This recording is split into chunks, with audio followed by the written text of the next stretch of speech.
خواتین و حضرات، السلام علیکم ورحمۃ اللہ وبرکاتہ۔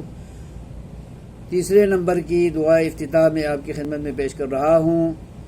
انی یقیناً میں وجہتو موڑتا ہوں، وجہیا اپنی ذات اور اپنے چہرے کو، اپنے رخ کو، اپنی سمت کو، للذی اس اللہ کی خاطر فطر السماوات والارض جس نے آسمانوں اور زمینوں کو پیدا کیا ہے، حنیفاً اپنا چہرہ پوری دنیا سے اور پوری مخلوق سے یک طرف ہو کر موڑتے ہوئے، وما انا من المشرکین، اور اس بات کا میں اقرار کر رہا ہوں کہ میں شرک کرنے والوں میں سے نہیں ہوں۔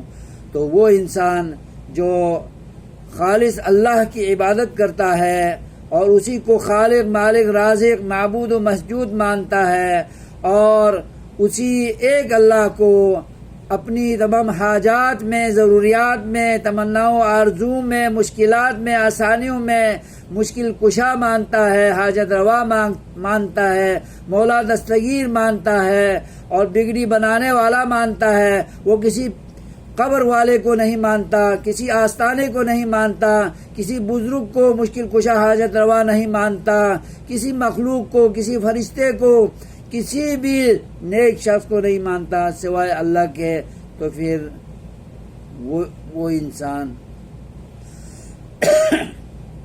پوری دنیا سے اپنی توجہ کو ہٹا کر رب تعالیٰ کو ان تمام اوصاف سے متصف ماننے والا پکا موحد اور شرک سے کوسوں دور بھاگنے والا ہے۔